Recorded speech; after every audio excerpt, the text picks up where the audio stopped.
Olá, bem-vindo ao GED, Grupo de Estudo da Doutrina Espírita.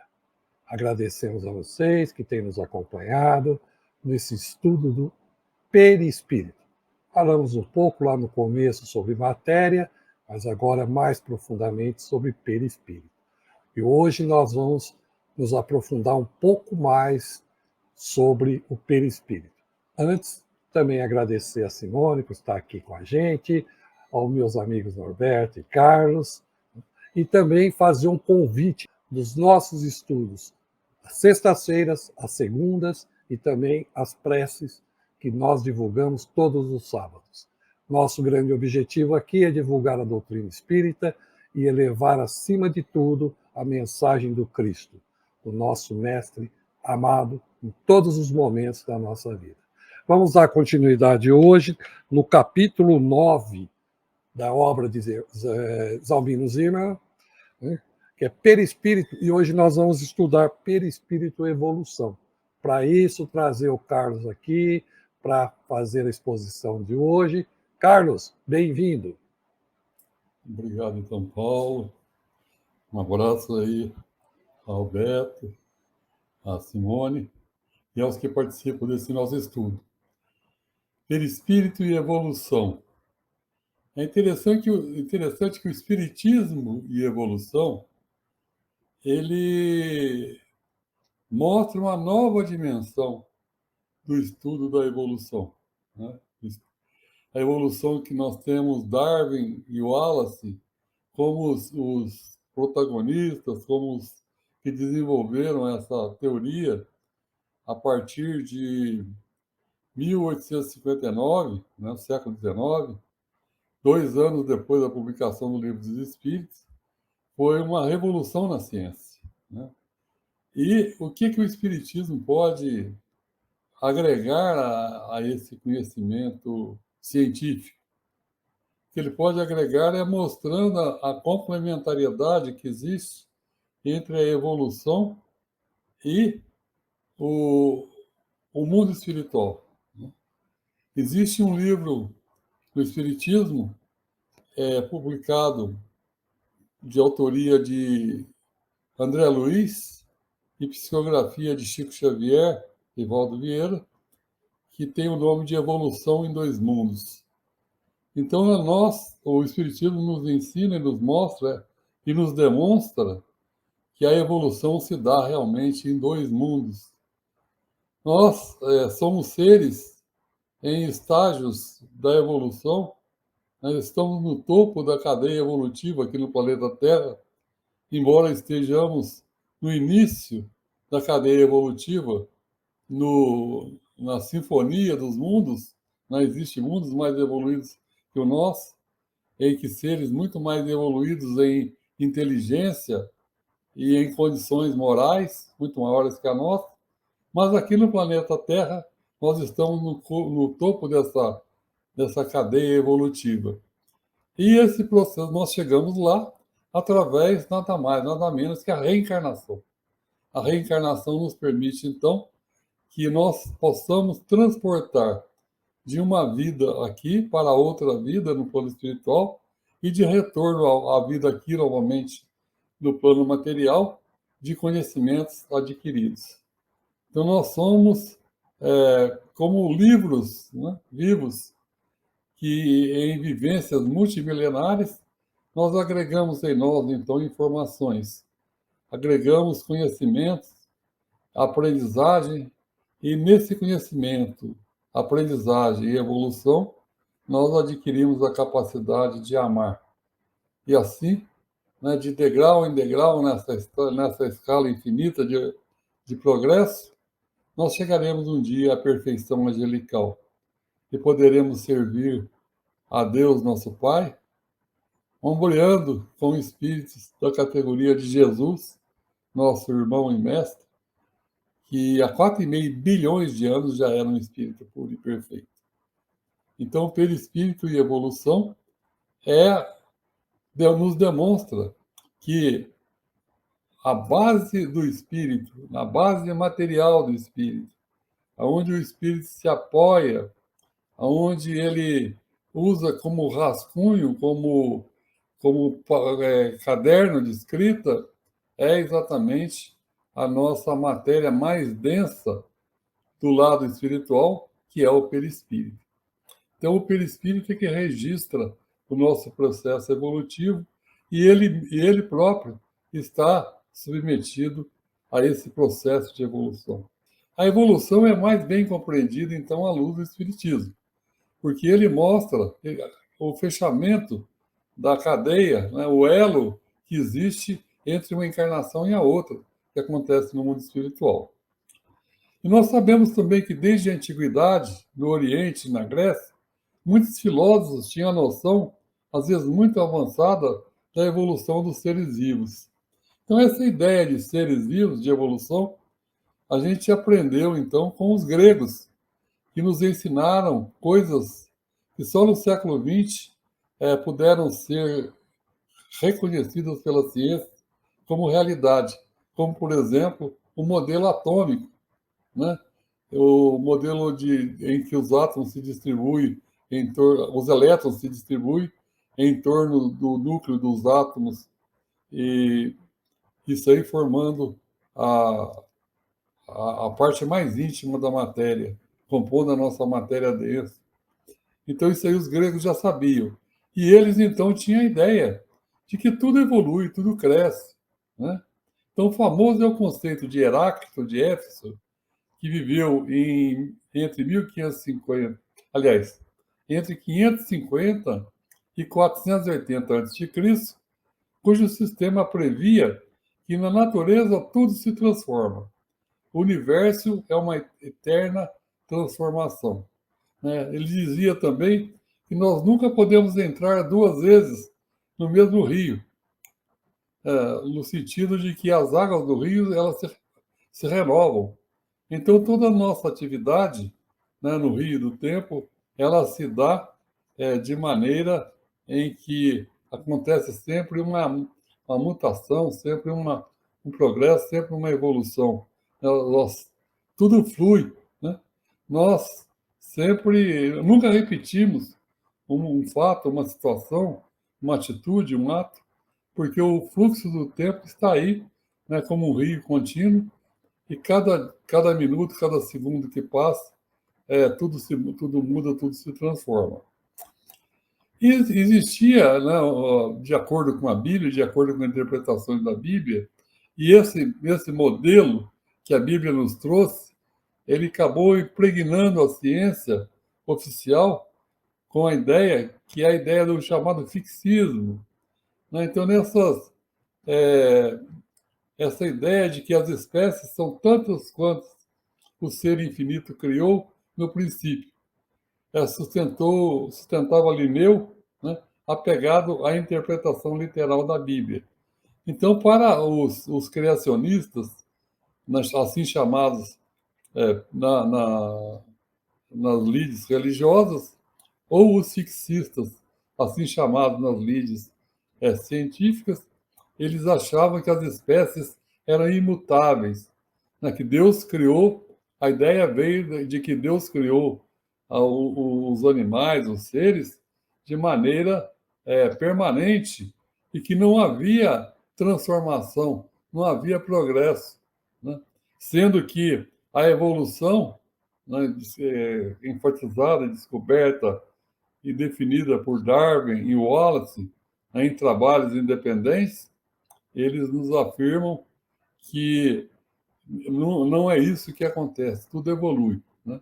Nós evoluímos de seres primitivos nas águas tépidas do oceano, primévodos, há 3 milhões de anos atrás, em torno dessa época, os oceanos tinham a água ainda mornas, nessas águas com radiação ultravioleta, que não existia muito oxigênio na atmosfera, com raios e com elementos químicos presentes nessas águas, surgiu então a vida, que era as amebas, os primeiros seres unicelulares. E no processo evolutivo, esses seres unicelulares se agregavam em consórcios, formando seres unicelulares ou multicelulares, terminando na complexidade do reino animal, que são, que são seres compostos de bilhões de células, todas elas integradas numa homeostase, ou seja, numa regulação em que a temperatura desse organismo é controlada, e tudo isso aí graças, então, ao processo contínuo da evolução que fez com que os seres primitivos das amebas unicelulares se transformassem, por esse processo evolutivo, nos seres que hoje somos, né, no topo da evolução animal. Foi, entretanto, a autoridade científica de Georges Cuvier, que nasceu em 1769 e faleceu, desencarnou em 1831, na nossa era. Ele é o iniciador dos estudos de anatomia comparativa, de paleontologia, que impôs a doutrina fixista aos meios científicos. Então, na história do evolucionismo, o primeiro nome em importância é o de Leibniz. O Leibniz, né? Ele teve uma ideia fantástica. Ele conseguiu, né, obviamente, foi intuído para estudar e divulgar esse conhecimento de que tudo evolui para uma perfeição, né? Então, essa ideia dele é uma ideia que o Espiritismo, no século XIX, em 1857, nos ensinou, né, pelo Livro dos Espíritos. Então, Leibniz ele foi um precursor em falando que tudo evolui, tudo progride, né? Nós evoluímos, que depois foi publicado no Livro dos Espíritos, inclusive após Darwin, né? Que nós evoluímos do átomo ao arcanjo, né, num processo de evolução. Aristóteles foi o primeiro a pensar na existência de uma gradação na natureza viva. Então é interessante que ele viu que a coisa havia uma gradação, que havia um progresso, havia uma progressão. Os seres seguiam uma linha de progressão. Mas ele mesmo estabeleceu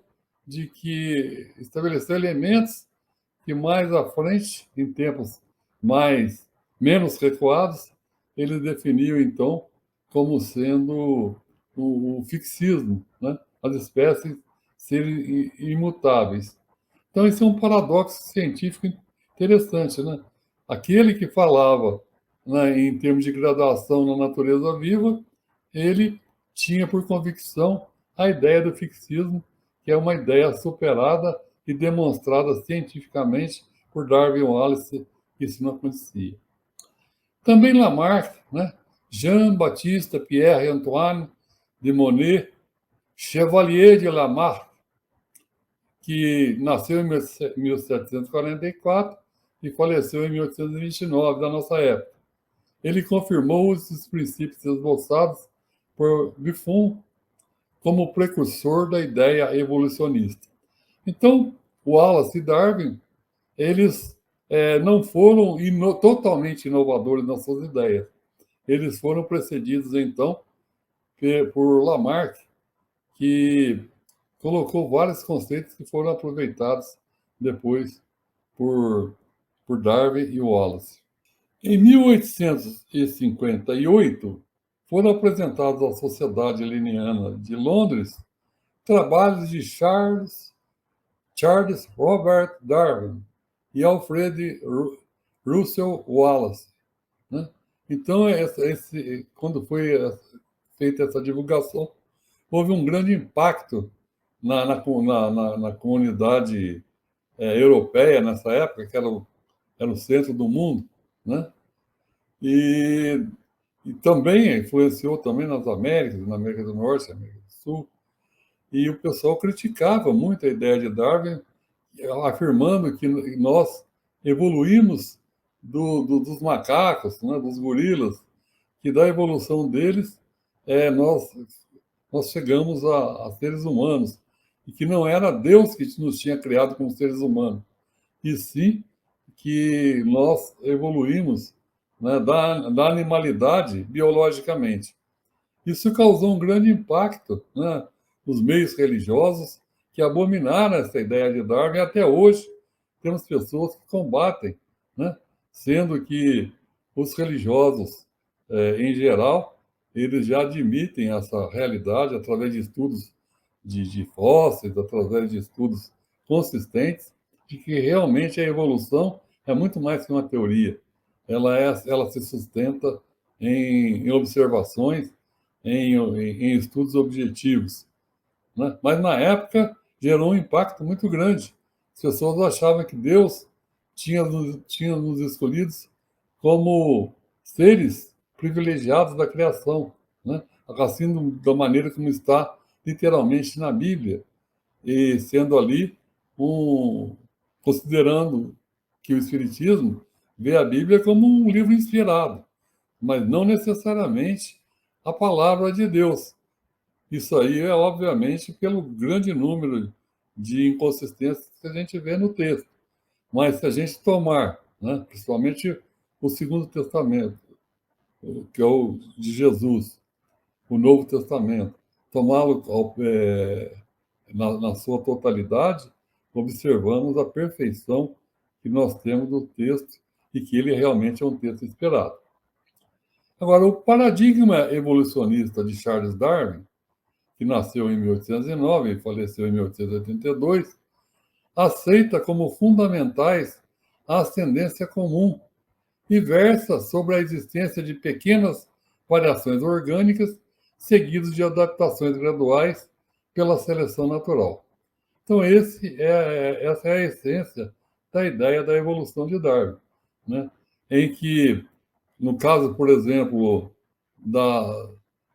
de Manchester, na Inglaterra, antes da época industrial, existia nas florestas, que eram árvores muito claras, muito brancas, existia uma quantidade grande de borboletas, de libelas brancas, e poucas, e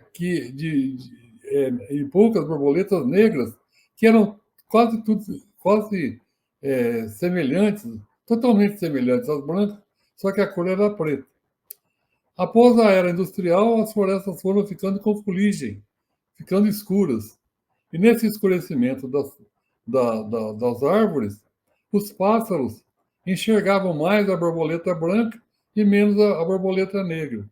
E os pássaros predadores, eles se alimentavam, então, mais das borboletas negras do que das brancas.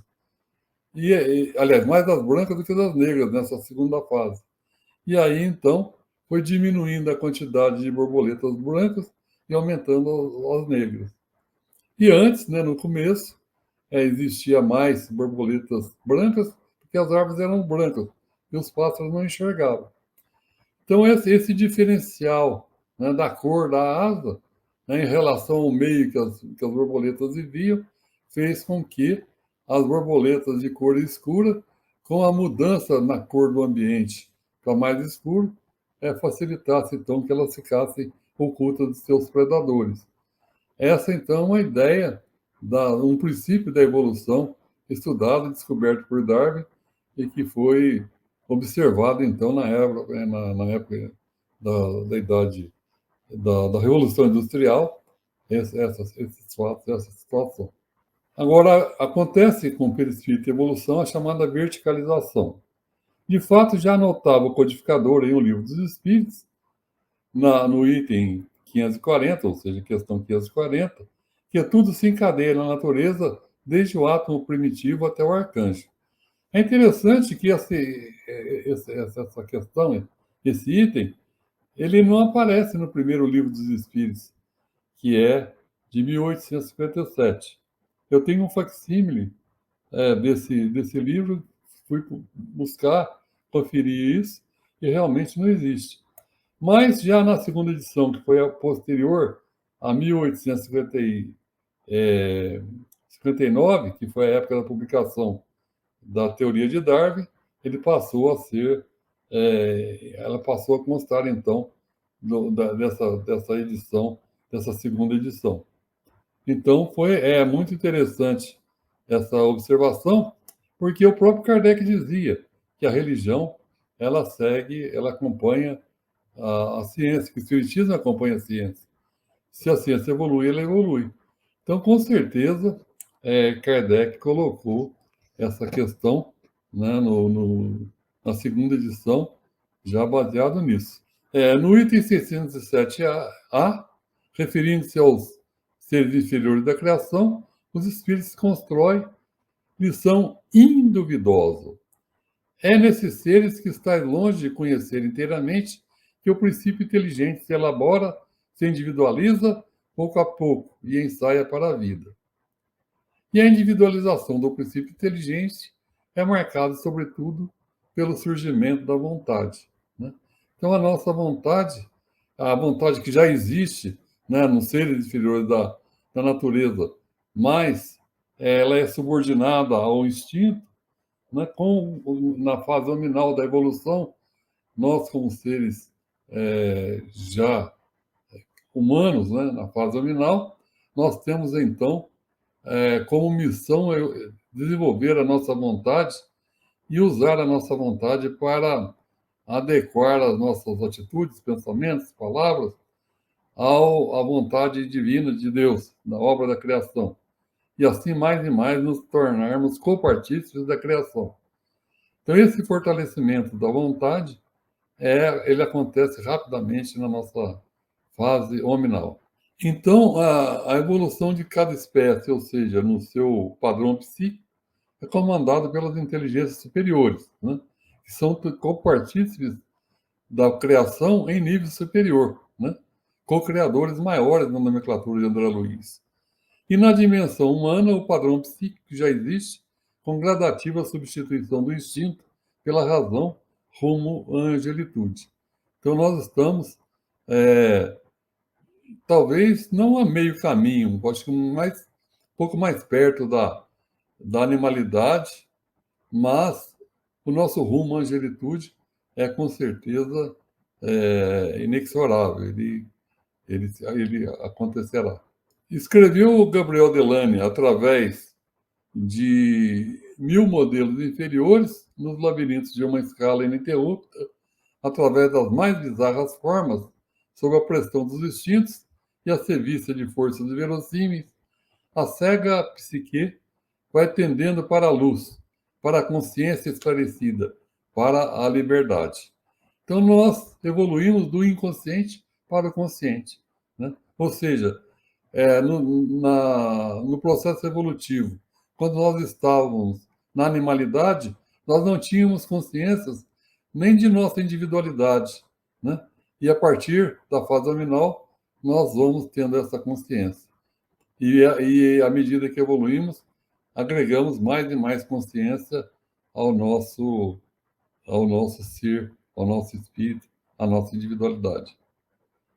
No livro No Mundo Maior, temos o princípio espiritual, desde o obscuro momento da criação, caminha sem detença para a frente.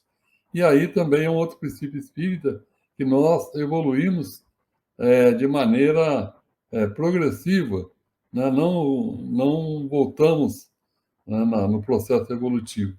Fato relevante é que a evolução, na verdade, é um processo de natureza interexistencial, que acontece contínua e ininterruptamente em dois planos existenciais, material e espiritual. É a chamada evolução em dois mundos, né? Como já comentamos. Nesse sentido, lembra que é perfeitamente compreensível que, a partir de determinados níveis de desenvolvimento, dispensado já a suporte da matéria, o processo evolutivo prossiga até no plano espiritual. É uma citação do livro Evolução em Dois Mundos, né? Então, isso acontece de maneira muito interessante. E nesse maravilhoso evolver contínuo e eterno do princípio inteligente, dos múltiplos laboratórios da natureza, surge pouco a pouco, cada vez mais nítida, a estrutura que um dia, na dimensão nominal, se consolidará como meio perene de sua expressão, o perispírito, né? Então, o perispírito, ele como suporte, né, de toda essa informação que compõe a nossa individualidade, ele segue esse processo evolutivo e se mantém de maneira permanente, como nós já estudamos antes.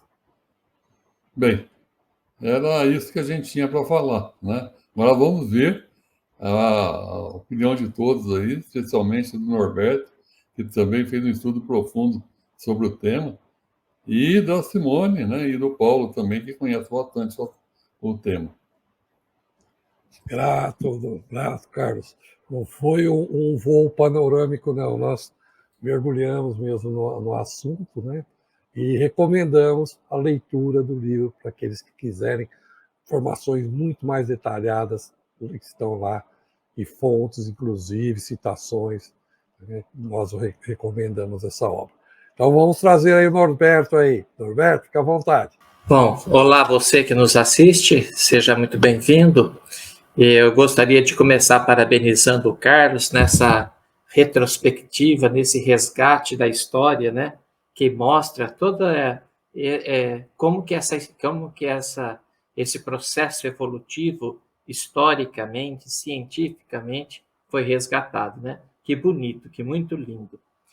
Bom, quando se fala em perispírito e evolução, não é que o tema seja fácil, não é isto, mas fica relativamente confortável para o leitor entender se nós considerarmos assim como ensinamento basilar da doutrina espírita que o espírito evolui incessantemente, como o Carlos disse lá do verme lá até o arcanjo, né? Então é a evolução do espírito. O Livro dos Espíritos também nos diz que na fisiologia do espírito, o perispírito é a parte indissociável do espírito. Ora, se o espírito e também que o perispírito reflete, né? Reflete o corpo físico. Bom, e também que o perispírito, conforme o espírito evolui, o perispírito também evolui, tornando-se mais quintessenciado, mais sutil, né? Bom, então está feito a história. Na evolução do espírito, que começa lá com as formas grosseiras, né? Com o corpo grosseiro, reflete um perispírito grosseiro. Mas quando o espírito atinge ali próximo à angelitude, o corpo espiritual também está modificado, evolui com o espírito. E aí o Carlos esbanjou esse conhecimento, né? E isso está em A Gênese, quando Kardec explica a formação do planeta, e ele conta que com a condensação do fluido cósmico universal, desta poeira cósmica universal, quando isto se condensou e formou num processo que demorou milhões de anos para formar o nosso planeta, esta poeira cósmica universal trouxe essas formas de vidas primitivas, que quando o nosso planeta deu condições de temperatura, pressão, umidade específica, essas vidas apareceram. Nossa, que é meio fantasioso isso, não é? Não, não tem nada de fantasioso. Assim como o ar leva o pólen das plantas, leva a vida, portanto, no universo também funciona do mesmo jeito. E aí, há milhões de anos atrás, surgem as primeiras manifestações de vidas. Como o Carlos disse aí, são os animais unicelulares. Depois, esses animais foram evoluindo, porque tudo em a natureza evolui, deram origem aí aos animais pluricelulares. E deles, os zoófitos são seres que têm uma estrutura orgânica que são animais, mas ao mesmo tempo traz a parte vegetal. Pô, que coisa fantástica! Uma das matérias que eu fiquei mais maravilhado quando eu estudei, e isso no tempo de cursinho, foi zoologia. porque uma pequena alteração numa estrutura orgânica, uma coisinha assim boba, já fazia o animal ter uma outra classificação, ele ganhava outras potencialidades, o animal. É uma coisa muito bonita. Então, na natureza, realmente nada dá salto.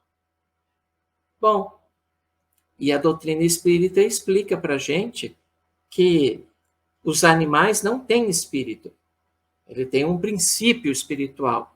E um dia, este princípio espiritual, ele vai se tornar um espírito. Bom, se isto é verdade também, é certo, se ele não tem espírito, ele não tem um perispírito. Animal não tem, um vegetal não tem. E aí, eu nem sei, viu, Carlos? Aí depois deve você. Eu vejo aqui no livro do Zalmino, ele cita o doutor Hernani. Eu não sei se foi o doutor Hernani que cunhou este termo, né? Que criou este termo. Mas ele, o doutor Hernani que usou, que ele usa, que ele fala que são protoformas perispirituais. O que seria protoformas perispirituais? Um perispírito ainda muito incompleto. Assim como o princípio espiritual não é um espírito, mas é uma forminha, preparando ali o espírito para isso daí. Então, cada ser, seja no reino vegetal, seja no seu reino animal, ele carrega consigo, talvez eu vou usar de forma até errônea, que não é correto, mas vamos lá. Ele traz consigo o seu modelo, o seu corpo, o seu modelo biológico ali, organizacional. É por isto que quando você pega uma semente de laranja e planta, não nasce pé de abacate. Quando você faz enxerto numa planta, o ramo que você enxertou, ele mantém a condição original. Oh, como que isso surge, né? É o mesmo jeito do perispírito, só que o perispírito está na sua complexidade. Feita a evolução. Olha que lindo. E nessa história, eu acho que sobra para a gente é entender essa cabeça pensante que criou tudo isso e que nós nos rendemos, que chamamos Deus. Olha que maravilha, olha que coisa impensável, olha que coisa assim que a gente fica bobo de ver. Ao mesmo tempo, a complexidade da vida, mas a simplicidade, né? A gente começa lá da matéria única, da matéria do fluido cósmico universal, da matéria única, una, essencial, para depois ganhar toda essa diversidade, essa complexidade. Olha que fantástico. Olha a evolução do ser humano. Então, se o ser humano evolui fisicamente, na fisiologia espiritual, né, ele também evolui do mesmo jeito. Basicamente, é isso aí. Grato, Norberto, grato. É o meu entendimento, né? Nós vamos bater um papão aqui, justamente, e só reforçando, né? Convidamos o pessoal, aqueles que não estão nos acompanhando desde o começo, que vá no GED Espiritismo Brasil, né? E dê uma olhadinha, tem a playlist nossa, que é Estudo do Espiritismo. Desde o comecinho, estamos nos baseando na obra do Zalmino, Perispírito. Lá atrás, né, falamos sobre propriedades, sobre funções, uma série de informações que vai nos ajudar a entender um pouco mais do tema de hoje. E para nos ajudar um pouco mais, para questionar, porque aqui nós estamos também para trazer dúvidas, não é só respostas, não. Não é isso, Simone? Olá, boa noite aos amigos aí. Foi assim, o Carlos foi muito feliz na sua explicação, na sua explanação, Norberto também fez assim uma retrospectiva, hein, Norberto? Na época aí de escola foi muito bom, é muito bom, né? Ouvir a explicação foi muito boa, Carlos também. E aí a gente vê no meio de todo esse processo, né, quando a gente fala de evolução, quantas coisas se modificando. E aí trazemos um pouquinho para os dias atuais E às vezes paramos assim, não refletimos muito sobre o tema e pensamos, olha como está caótico tudo que está à nossa volta, como está desordenado ali, confuso, né? Realmente uma bagunça, se assim a gente pode colocar, né? Para entendermos um pouquinho melhor. E aí a gente fala, nossa, mas onde que está a evolução? Como que nós vamos falar de evolução quando temos a sensação de que parece que estamos voltando lá atrás, que estamos regredindo em comportamento, em atitudes que tomamos ali na nossa vida, no nosso dia a dia.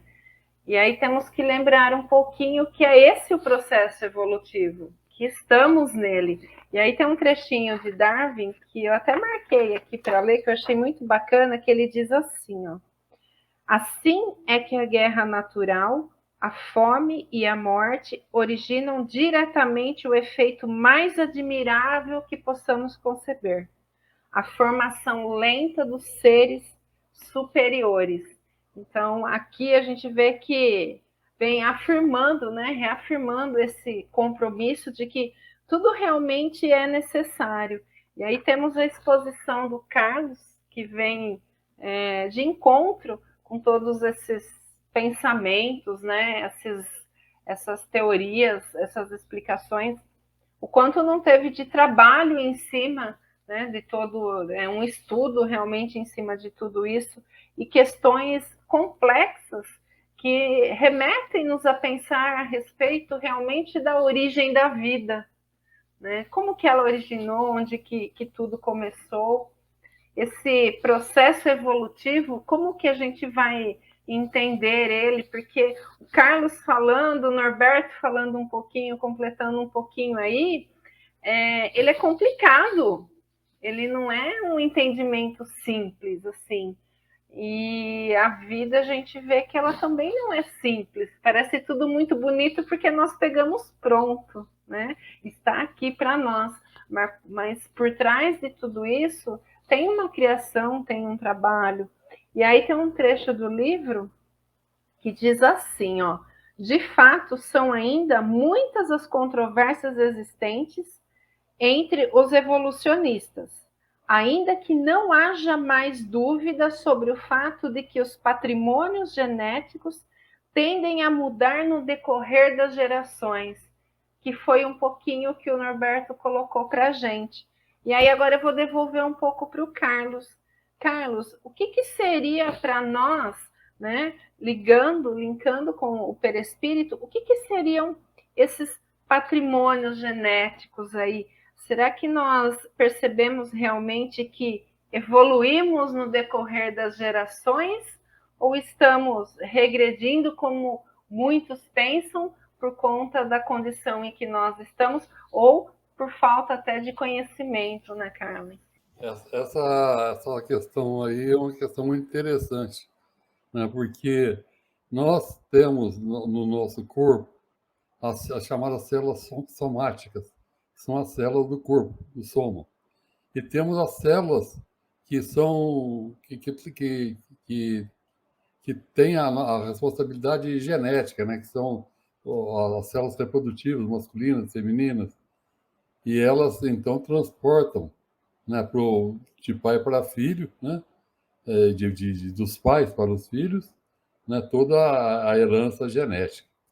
Quando acontece, e o que nós temos, em termos de genética, é uma parte dos nossos pais e da nossa mãe. Unindo as duas, a nossa programação genética vai seguir, então, essas orientações dela. Às vezes acontecem mutações, ou seja, é, uma alteração nesses genes aí, que não necessariamente tinham no pai ou na mãe. E aí aparece uma mutação. Se essa mutação for alguma coisa que melhore a nossa condição em relação ao meio ambiente, aí, através do processo evolutivo, automaticamente elas vão ter, os descendentes vão passar mais, né? caso, por exemplo, das borboletas lá, né? Quando tinha borboleta branca, a árvore branca e borboleta branca, elas morriam mais que os pássaros enxergavam. Então, as que chegavam na idade adulta, chegavam poucas. E as que, aliás, casas escuras. Elas chegavam na idade adulta, poucas escuras, porque os pássaros devoravam. Então, as brancas, elas estavam ocultas pela cor das árvores, elas chegavam à idade adulta e reproduziam. E passava, então, a sua herança genética, a sua forma genética, que eram inclusive, a cor da asa delas, né, passava para os seus filhos. Então, daí a pouco ia predominando muito mais a borboleta com a cor, né, que era facilitada, então, adaptada àquele meio novo, que foi o meio que a era industrial fez de deixar escura as borboletas. Agora, uma outra questão que você levantou aí, que eu acho muito importante, é a questão que você falou da bagunça que tem. Como está progredindo, se tem bagunça? Né? É interessante que a resposta disso aí vai estar na bandeira nacional, que é um texto positivista que fala em ordem e progresso. Né? Se a gente pensar, ordem e progresso são contraditórios. Ou você tem ordem ou você tem progresso. Exemplo, você tem uma casa, você reformou a casa está bonitinha, ou construiu a casa, está bonita. Com o passar do tempo, começa a despregar a porta, começa a pintura a cair, isso e aquilo. Aí chega no ponto que você tem que ter uma reforma.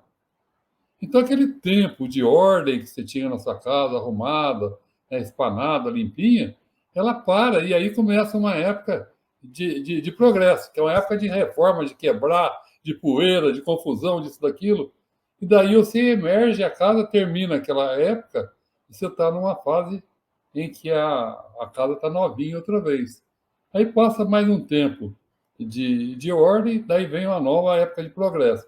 Então, a linha da evolução, ela segue, então, um tempo, geralmente um tempo mais longo, de ordem, e um tempo mais curto de progresso. E com isso aí, então, a gente evolui. A lei da destruição do espiritismo, ela destaca bem isso aí. Né? Tem que quebrar o velho e construir o novo. Né? E a bandeira nacional, então, dentro dessa aparente contradição entre ordem e progresso, né, que, por sinal, a bandeira é um símbolo da pátria, de repente isso aí está simbolizando a gente, a nossa cultura, a nossa maneira de ser brasileiro, né, de ser contraditório, mas ela tem essa sabedoria, esse conhecimento na sua referência aí. Então, ordem e progresso faz parte da evolução, sim, né? E a gente tem que aceitar isso, tem que aceitar o novo, tem que aceitar a mudança. Pode demorar mais ou menos, mas chega, né? A própria reencarnação, né? A gente vive uma vida, chega no fim da vida, fica tudo, né? Fica tudo velho, literalmente. Aí tem que desencarnar, ficar um tempo no plano espiritual e voltar numa casa nova, numa roupa nova, num corpo novo. Na própria obra, né, o Zalmino cita Pietro Ubaldi. E vou destacar uma parte que Pietro Ubaldi escreve. A lei tem seu ritmo absoluto e, segundo ele, nada avança senão por continuidade. É necessário existir, viver, experimentar, amadurecer, semear e colher sob íntima concatenação de causas e defeitos. O mundo pode vos parecer caótico, os seres misturados e largados ao acaso, mas não importa uma aparente confusão espacial, quando cada ser traz inconfundivelmente inscrita a lei em sua própria natureza. E o caminho evolutivo não é espacial. O princípio é mais do que o movimento, é o que lhe traça a senda. Né? Então, aqui essa citação realmente é nesse sentido. Né? Eu vou trazer para vocês aquilo lá. Quem nasceu primeiro, o ovo ou a galinha? Então, eu estou até procurando aqui na obra, fiz algumas anotações, né, sobre justamente isso. Porque é interessante, o Carlos falou de Darwin, né, entre outros. Então, esse questionar da evolução do homem vem desde antes de Cristo, lá na Grécia, né, Carlos? Como você falou, né? Lá os antigos gregos, os filósofos já questionavam isso, mas questionavam a matéria, né? A matéria. E Kardec é contemporâneo de Darwin, né? Darwin é de 1804, Kardec é 1809, Kardec 1804. Então, Kardec, 5 anos mais velho, contemporâneo. E Kardec já nos traz essa outra visão, né? Ou seja, não vamos discutir aqui a matéria evolui, sim, né? Cientificamente comprovado. Mas, e o espírito? Né? Que existe, e através da universalidade das comunicações que Kardec colocou, se provou, sim, da existência de algo além da matéria. Então, né, e eu estou procurando, mas na obra ela diz para nós, né, que a evolução do espírito faz com que a necessidade da evolução da matéria também. Por isso que é a evolução dos homens. Nesse capítulo, Zalmino também traz, né, a evolução da espécie humana fisicamente, inclusive da mudança da caixa torácica, né, da caixa craniana, né, Carlos? Né, que identifica, inclusive, o local aonde aquela criatura viveu. Então, trago aí para vocês isso, né, que é extremamente interessante. Trazendo para o Carlos aí me ajudar a entender um pouco isso, Carlos.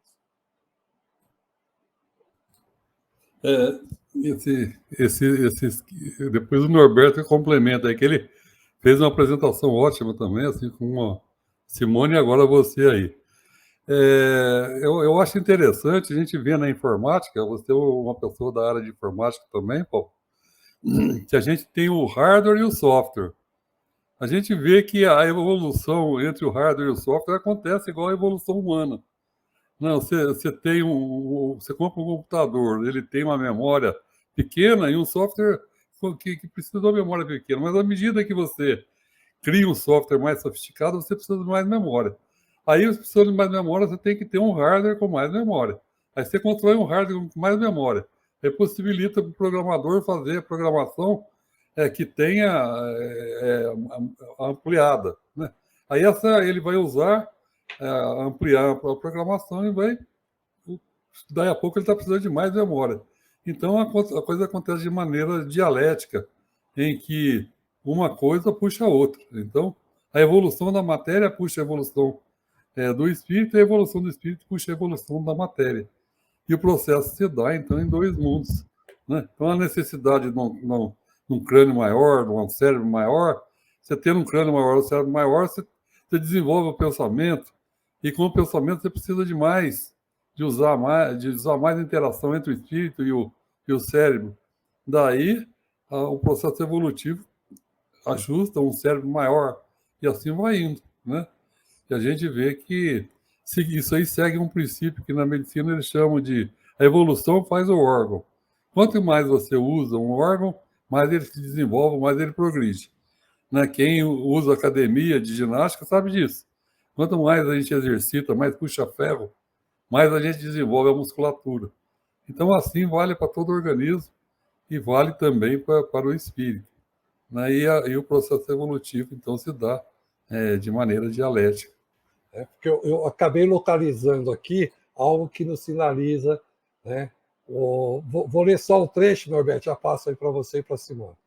Diz assim: trata-se de um processo cuja intimidade, obviamente, ainda estamos muito longe de conhecer, mas a maneira como os espíritos operam o ectoplasma, nos procedimentos de materialização e de desmaterialização, através de fenômenos rigorosamente comprovados por cientistas de ontem e hoje, na Europa e nas Américas.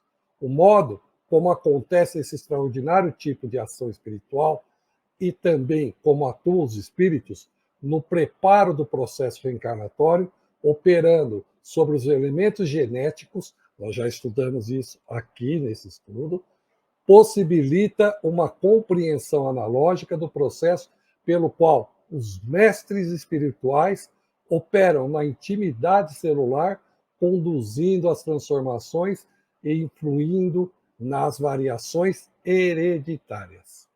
Fiquem à vontade vocês aí, Roberto.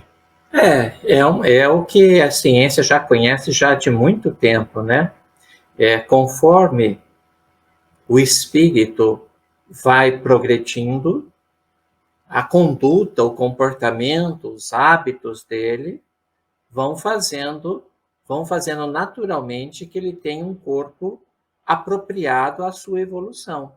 Então, hoje somos muito menos peludos, os nossos dentes caninos muito menos destacados, como éramos antigamente. Não andamos mais tão curvados como andávamos ultimamente. O pelo, eu já comentei, né? Somos menos peludos do que tempos atrás, do que nossos ancestrais. Então, a evolução do ser traz consigo uma modificação no seu perispírito. Está aí o assunto de hoje, evolução do espírito, que, por sua vez, reflete num corpo mais evoluído também. É exatamente isso que acontece, né? Grato, Norberto, grato. E me veio na memória, eu estava vendo esses dias, a laranja Bahia, né, foi em virtude de uma mutação de um pé que aconteceu, né, no Laranjal, né, e foi lá na Bahia, por isso que é o nome, né, a mutação. Se isso acontece, essa modificação acontece no vegetal, né, por que não animal e hominal também nesse sentido? Seria muita pretensão nossa, e nós somos pretensiosos, né, de achar que só nós evoluímos. Não tem um ser na natureza, em qualquer dos reinos, que não está sujeito à bondade do Cristo, né? Bondade de Deus. Não tem conversa, né? Não tem conversa. Simone, quer complementar antes de passar para o Carlos? Eu gostaria de ler um trechinho que está no livro de Leon Denis.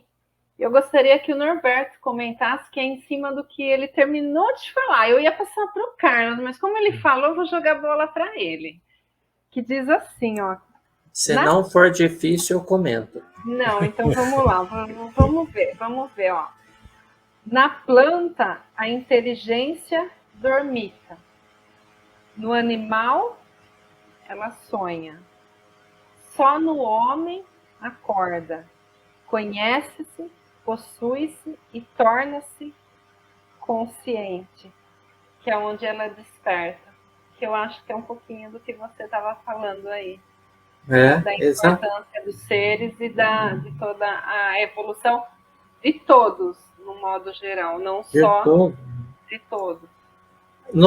Teve um programa na televisão de domingo à noite, há muitos anos, os cientistas colocaram eletrodos na planta e chegava próximo da planta com uma tesoura e não cortava, só fazia assim, e sentia-se.